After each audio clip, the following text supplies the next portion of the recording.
Halacha Yodalet.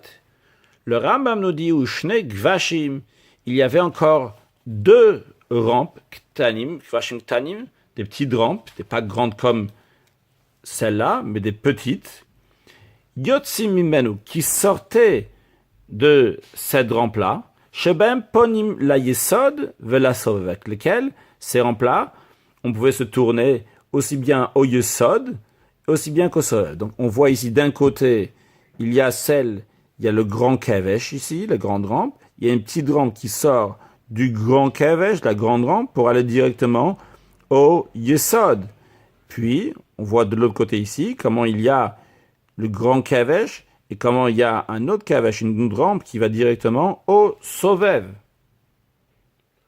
Au Mouvdal et Minamizbeach Kimlonima. Et ces deux petites rampes-là, ils sont séparés du Mizbeach comme la taille d'un cheveu, un tout petit peu. Encore une chose de Rambam nous dit. Fechalon, une ouverture, une niche. Aïta bemarav shel kavesh, il y avait à l'ouest de la rampe, ama alama, qui faisait une ama sur une ama. Urvuva aïta niket, elle s'appelait revuva. Shebanot impsule chatataov.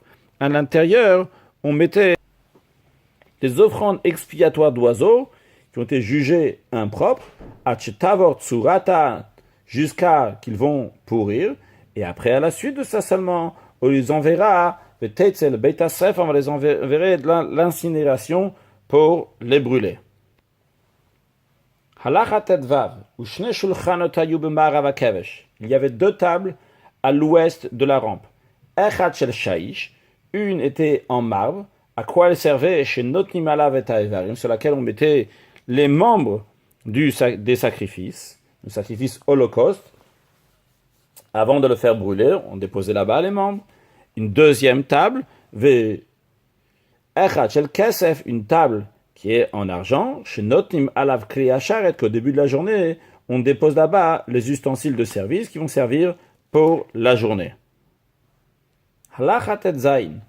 Chez Bonim Amizbeach, lorsqu'on construit l'autel, Bonin Otokulo Atum, on le construit entièrement en un bloc massif, qui est entièrement rempli à l'intérieur, il n'est pas vide à l'intérieur. Kemid Amoud, comme une sorte de colonne, une colonne qui soutient plutôt un pilier d'un immeuble de quelque part qu'on remplit entièrement, il n'est pas vide à l'intérieur. Ve'en osim bo chalal klal, donc on ne fait pas à l'intérieur aucun espace, sans laisser un espace creux à l'intérieur. Et là, seulement comment on fait? Mevi avanim shlemot. Il amène des pierres qui sont entières, gdolot ou ktanot, des grandes pierres, des petites pierres. Avec ça, on mévicide. Il amène de la chaux, vezefet, de la poix, vekonia, du vernis d'émail. Ou memache, il fait fondre. Une fois qu'il fait fondre toutes ces sortes de choses-là, ou ce qu'il veut, de ces choses-là, veshofer le toch malben gadol. Il verse tout ça dans un grand coffrage. Kemidato, comme la mesure du Mizbeach, ou bonne ve'ole, et niveau par niveau, il continue à construire le Mizbeach. Jusqu'à qu'il finisse la construction du Mizbeach. Une fois qu'il a fini, ve'yassir. J'ai sauté quelques mots, on repart en arrière. Venoten betor abinyan, et il met dans la construction, il met gouf shel etz, il met un morceau de bois, au even, ou de pierre, bekeren dromit mizrachit, dans le côté d'arom, donc le côté sud, et le côté est. Comme on a déjà appris dans ce chapitre, que du côté est et du côté sud, il n'y avait pas de yesod. Vu qu'il est en train de préparer un seul bloc massif. Donc qu'est-ce qu'il est en train de faire maintenant? Il met ici donc ou bien du bois, ou bien de la pierre, qu'il l'enlèvera après, et comme ça, donc de manière que il restera tous les pierres, et la chaux, etc., donc il y a besoin pour le misbéach, mais ce côté-là, il n'y aura rien du tout. Alors on ne voulait pas le faire et après le découper, Parce que comme on a déjà appris, si on coupe quelque chose sur le misbéach, en général c'est avec du fer, s'il y a du fer qui a touché, ça ne rend pas sous le misbéach. Donc c'est la raison pour laquelle qu'on le construisait, comme le Rambam est en train de nous dire ici, donc il met donc, un morceau de bois ou de pierre dans ce coin et ce coin, donc du malben du coffrage, qui est midata yesod, qui correspondra donc au yesod, que le yesod comme ça, il va être fait uniquement ce côté-là et ce côté-là, donc du côté ouest et nord, et non pas du côté sud et est. De même, il met aussi donc quelque chose sur le keren dans les coins du misbéach. Les coins, le Rambam nous avait dit au début du chapitre, ils ont besoin d'être troués. Donc pour qu'ils soient troués, il met quelque chose à l'intérieur qui l'enlèvera par la suite. Donc il rajoute aussi dans ces coins, Yashlim à Binyan, jusqu'à qu'il va finir la construction du Misbéach, qu'il aura fini, Yassira Goufim, il enlèvera donc les morceaux de bois, de pierre, chez Betoch Abin qui sont dans cette construction, Kedeshitishaer, Keren, Dromit Mizrach et Bloyesod, pour que le côté sud-est restera sans le Yesod. Visharu Akranot Chalulin, et les coins, les cornes resteront vides, creuses.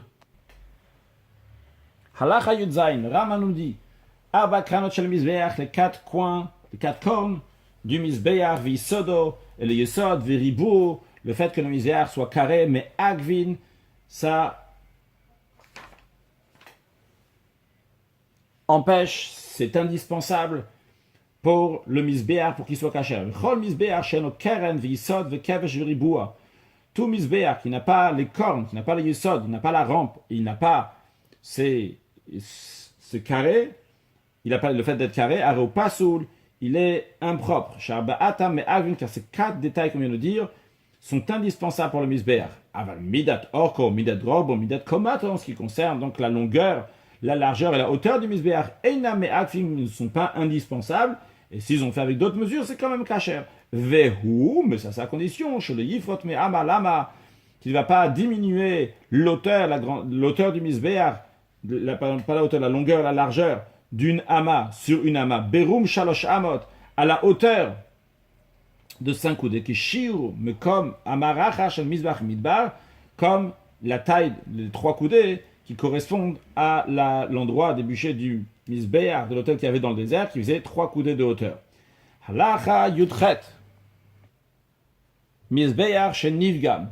Un misbéach qui manque une binyano de sa construction. Quand on dit sa construction ici, donc c'est la chaux, etc., qui a été rajoutée sur les pierres, et ça s'est enlevé. Im Nivgam binyano tefar. Si ça s'est enlevé, un tefar, c'est pas soul, c'est impropre. Par contre, parot mi tefar, c'est enlevé moins qu'un tefar, kasher, c'est kasher. Vehu, ça c'est sa condition, chez le Yeba Nishar Even Guma, bien que la chaux, etc., ça peut s'enlever jusqu'à un tefar, ça sera kasher, mais si c'est une pierre qui est dans le misbéach, même donc c'est juste une pierre qui est pagoum, donc qui a été ébréchée, là ce n'est pas kasher.